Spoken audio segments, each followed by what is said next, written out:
Hey guys, Good Martinez here, and today we're just going to take a look at a piece made by one of my favorite manufacturing firms.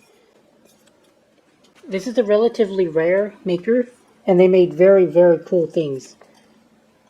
An old school maker, and you can't really see any silver plate that looks like this anymore. And I believe that now I can put a name to this kind of style, and I would consider this to be a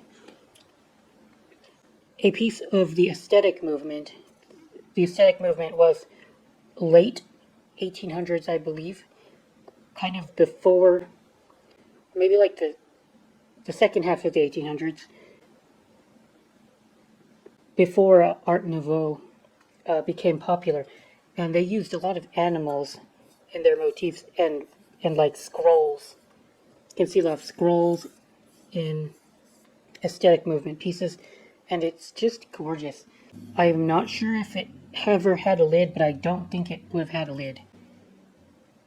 I don't think so, because if it did, there would be a piece that juts out right here where it would have connected. The lid would have connected in order to flip it open. So given that you don't see any of that here, I think that this was intended to be open.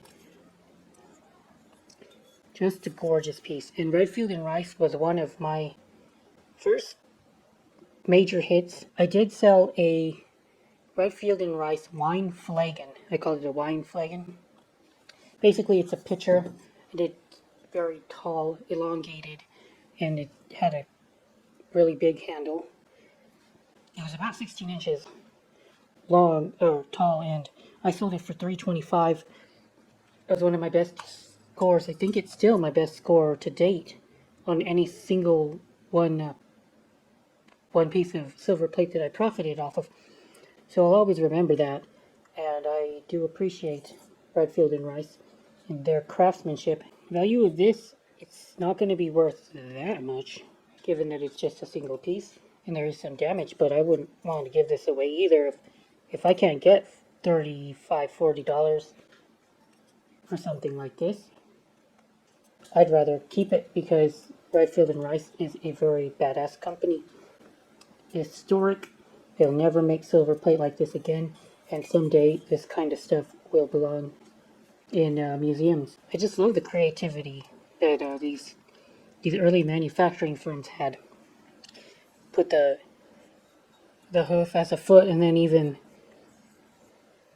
the little buck's head. It's just, you just don't see this kind of thing anymore. And yeah, the Redfield and Rice company, very beautiful.